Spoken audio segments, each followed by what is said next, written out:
મોડમાં છે। સૌ કોઈ ચોમાસાની રાહ જોઈ રહ્યું છે, પરંતુ હજી પણ ગુજરાતમાં ચોમાસાની જુલાઈ મહિના સુધી લોકોએ રાહ જોવી પડશે।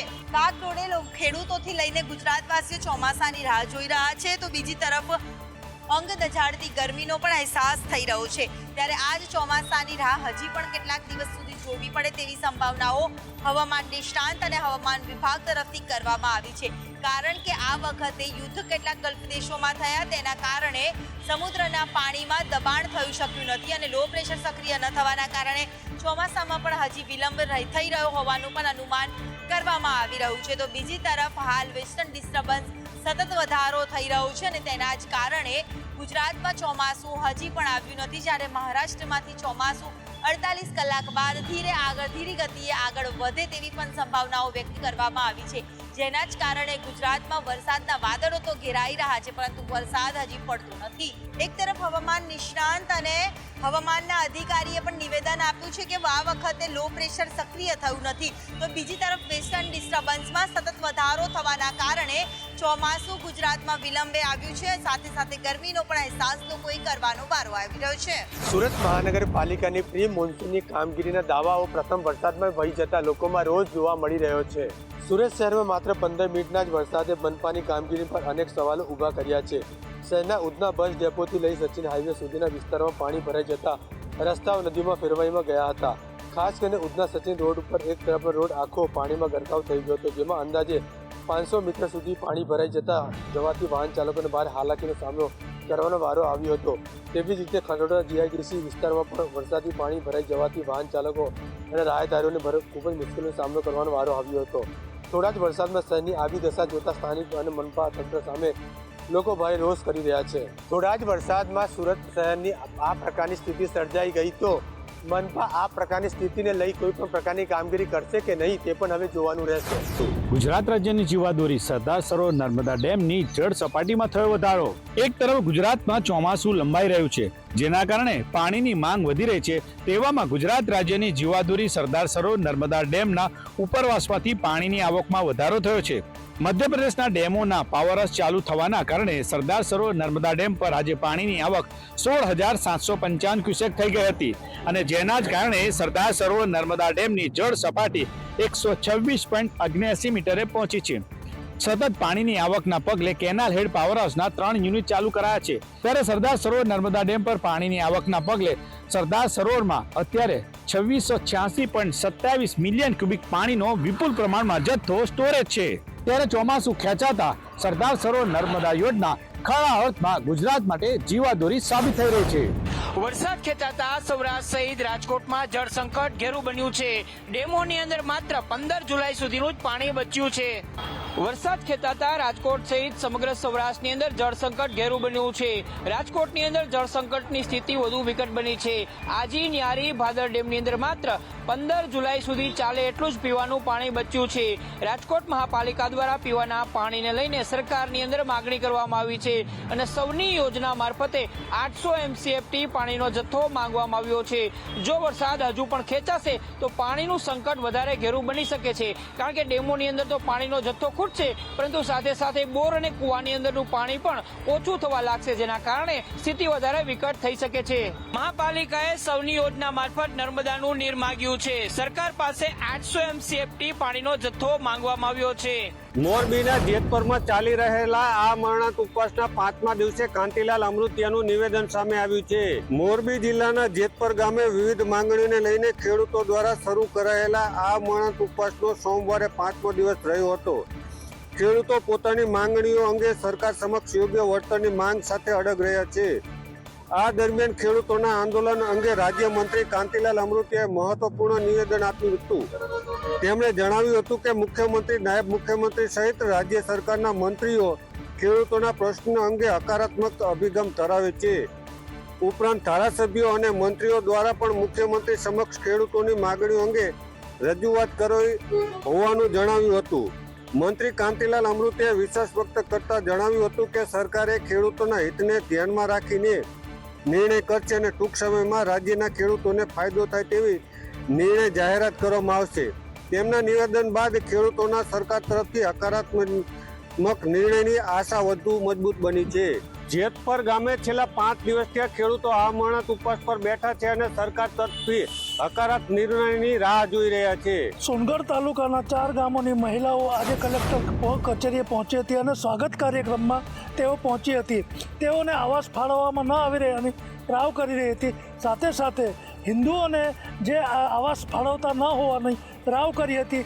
માત્ર ખ્રિસ્તીઓને જે મકાન અને આવાસ મંજૂર કરાતા હોવાની ફરિયાદ કરી હતી. તાપીમાં પીએમ આવાસ યોજનામાં ગેરરીતિના આક્ષેપ, મકાન ફાળવણી દરમિયાન હિન્દુઓને બાકાત રખાયા હોવાનો આરોપ. 4 ગામની મહિલાઓ સ્વાગત કાર્યક્રમમાં કરી રજૂઆત. સોનગઢના ચીમેર, મેઢા, ધનમોલી અને ખાંજરની મહિલાઓએ કરી રજૂઆત. યોજનાઓનો લાભ ન મળ્યો હોવાની રાવ, માત્ર ખ્રિસ્તીઓને આવાસ ફાળવ્યા હોવાનો આક્ષેપ. તલાટીઓ અને સરપંચો મનમાની કરતા હોવાનો આક્ષેપ કરાયો. જ્યારે મીડિયા સમક્ષ આ મહિલાઓએ અને આગેવાનોએ સ્વીકાર્યું હતું કે જે ખ્રિસ્તીઓ છે તેમને જ આવાસ ફાળવવામાં આવે છે, ત્યારે જિલ્લા વહીવટી તંત્ર અને જે કલેક્ટર કચેરીએ પણ આવાસ કેવી રીતે મેળવવાના તેનું માર્ગદર્શન આપ્યું હતું અને મહિલાઓને સમજાવીને ઘરે પહોંચાડી હતી. પરંતુ તેઓને આવાસ ક્યારે મળશે તે જોવું રહ્યું. રાજકોટના હાઉસિંગ બોર્ડના આવાસ ધારકોએ આજે કોર્પોરેશનમાં પહોંચીને વિરોધ નોંધાવ્યો હતો. શહેરના કાલાવર રોડ ઉપર આવેલી ગોકુલધામ આવાસ યોજનાના લાભાર્થીઓને મોટી રાહત મળી છે. આજે વહેલી સવારના મહાપાલિકાની ટીમ પ્રી મોન્સૂનની કામગીરીના ભાગરૂપે જર્જરિત આવાસોના નળ અને ભૂગર્ભના કનેક્શન કાપવા માટે પહોંચી હતી, જ્યાં સ્થાનિકોએ વિરોધ કર્યો હતો. ત્યારબાદ લાભાર્થીઓ મહાપાલિકાની અંદર ઘસી જઈને મેયરને રજૂઆત કરવા માટે પહોંચ્યા હતા. મેયરને પોતાની આકૃતિ જણાવી હતી. લાભાર્થીઓની વાત સાંભળીને મેયરે તેમને દિવાળી સુધીનો રિપેરિંગ કરવાનો સમય આપ્યો હતો. એટલું જ નહીં, પ્રત્યેક લાભાર્થીએ પોતાના મકાનને લઈને સોગંદનામું લેખિતની અંદર આપવાનું રહેશે અને સ્વ ખર્ચે સમય મર્યાદાની અંદર રિપેરિંગ કરવાનું રહેશે. હાલ પૂરતી તો ચોમાસાને લઈને લાભાર્થીઓને રાહત આપવામાં આવી છે. જર્જરિત આવાસ મુદ્દે મનપાની નોટિસ સામે મેયરે રાહત આપતા દિવાળી સુધીનો રિપેરિંગનો સમય આપ્યો છે. અમદાવાદને વર્લ્ડ હેરિટેજ સિટીનો દરજ્જો મળ્યો છે, છતાં શહેરના અનેક ઐતિહાસિક વારસા તંત્રની બેદરકારીનો ભોગ બન્યા છે. આવું જ એક જમાલપુરની પૌરાણિક વાવ છે, તે જીવતું જાગતું ઉદાહરણ છે. સિટી સર્વેના રેકોર્ડ અને સર્વે નંબર 1760માં આજે પણ વાવનો ઉલ્લેખ જોવા મળે છે, પરંતુ સ્થળ પર વાવનું કોઈ અસ્તિત્વ જ દેખાતું નથી. તેને બદલે ત્યાં ઇલેક્ટ્રિક ડીપી અને રહેણાંક બાંધકામો ઊભા થઈ ગયા છે. 25 ડિસેમ્બર 2025ના રોજ સંદેશ ન્યૂઝે આ ગંભીર મુદ્દો ઉજાગર કર્યો હતો. અહેવાલ બાદ તંત્ર હરકતમાં આવ્યું અને તપાસ શરૂ કરવામાં આવી. પરંતુ તપાસનો કેન્દ્રબિંદુ વાવના અસ્તિત્વનો શોધવાનો નહીં, પરંતુ સ્થળ પર બાંધકામ અને તેના માલિકોની વિગત મેળવવાનો હતો. સૌથી મોટો સવાલ એ છે કે સરકારી રેકોર્ડમાં દર્શાવાતી પૌરાણિક વાવ આખરે ગાયબ કેવી રીતે થઈ ગઈ, અને જો ગાયબ થઈ ગઈ હોય તો તેના માટે જવાબદાર કોણ? તપાસના મહિનાઓ બાદ પણ વાવના પુનરોત્થાન કે સંરક્ષણ અંગે કોઈ નક્કર કાર્યવાહી કરવામાં આવી નથી. પરિણામે સમગ્ર કાર્યવાહી માત્ર દેખાડા પૂરતી જ થઈ હોવાની ચર્ચા ઉઠી રહી છે. માત્ર બાંધકામની તપાસ કરી ફાઇલ કેમ આગળ વધારી દેવામાં આવી, સાથે જ ઐતિહાસિક વારસાના સંરક્ષણમાં તંત્રને કેમ રસ નથી, આવા અનેક સવાલો આજે પણ જવાબની રાહ જોઈ રહ્યા છે. રાજકોટમાં પાણીજન્ય રોગચાળામાં ચિંતાજનક વધારો. ડેન્ગ્યુ, મેલેરિયા, કમળા સહિતના કેસ જોવા મળ્યા. રાજકોટ શહેરમાં છેલ્લા ઘણા દિવસોથી દૂષિત પાણીના લીધે રોગચાળાના આંકમાં ચોંકાવનારો વધારો થયો છે. રોગચાળો અટકાવવા મનપા સદંતર નિષ્ફળ ગઈ રહી હોય તેવું લાગી રહ્યું છે.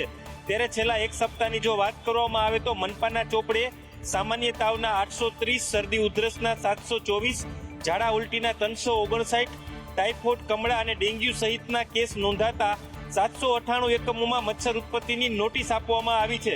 તો બીજી તરફ 1955 સ્થળોએ પાણીના ક્લોરીન માટેના ટેસ્ટ છે તે કરવામાં આવ્યા હતા.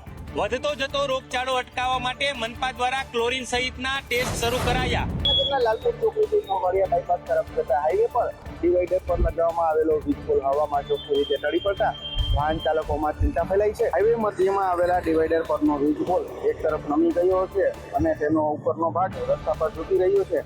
ભારે વાહનો, બસ તેમજ દ્વિચક્રી વાહનો માટે આ સ્થિતિ ખાસ કરીને જોખમરૂપ બની છે. વ્યસ્ત હાઈવે પર આ પ્રકારની સ્થિતિ કોઈ પણ સમયે ગંભીર અકસ્માતનું કારણ બની શકે છે.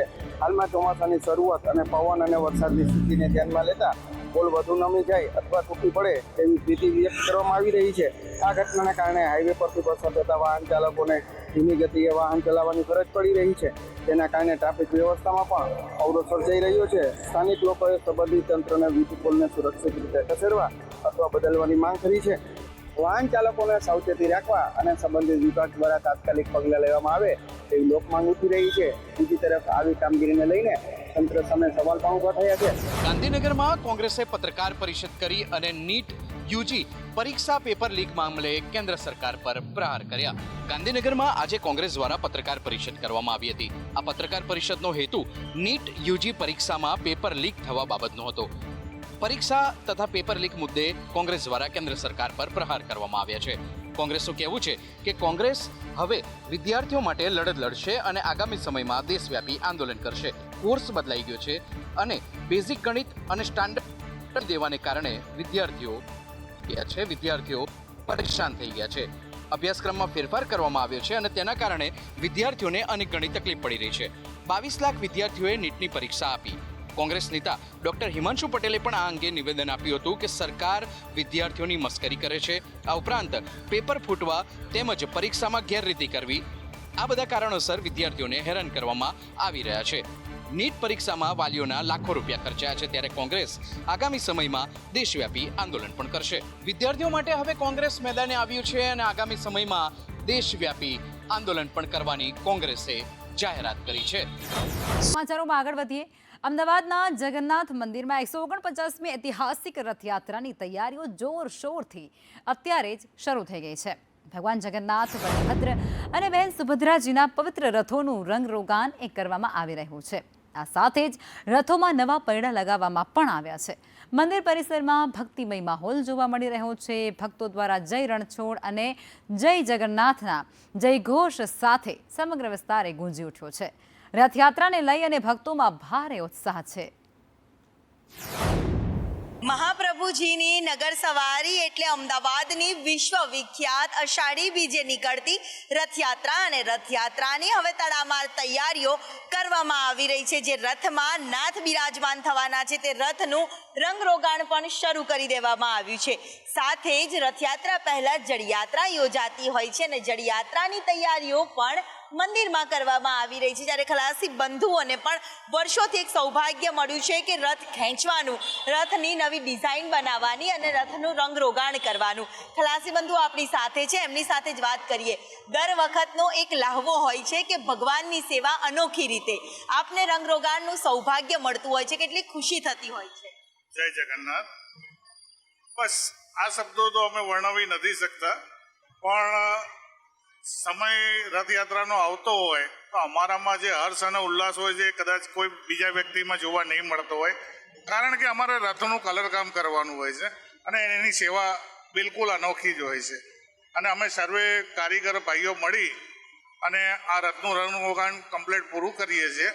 જે દર વર્ષે જે ડેમેજ થયું હોય તેને બાદ કરતાં આ બધું કામ અમે સંપૂર્ણ હર્ષો ઉલ્લાસથી પૂરું કરીએ છીએ. કેમેરામેન પુખરાજ શર્મા સાથે દિવ્યા ચૌહાણ, સંદેશ ન્યૂઝ, અમદાવાદ. ભગવાન જગન્નાથજીની અષાઢી બીજની રથયાત્રાના હવે ગણતરીના દિવસો બાકી રહ્યા છે અને મંદિરમાં તડામાર તૈયારીઓ કરવામાં આવી રહી છે. ત્યારે રથના રંગરોગાણની કામગીરી અત્યારે હાલ મંદિરમાં હાથ ધરવામાં આવી છે. રંગે ચંગે ભગવાનની આ રથયાત્રા નીકળતી હોય છે અને આ વખતે રથના પૈડા પણ બદલવામાં આવ્યા છે, કોઈ અનિચ્છનીય બનાવ ન બને તે માટે.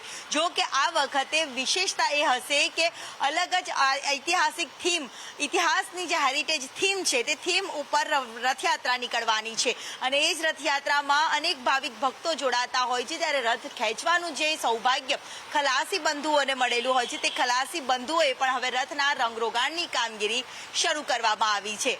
કેમેરામેન પુખરાજ શર્મા સાથે દિવ્યા ચૌહાણ, સંદેશ ન્યૂઝ, અમદાવાદ.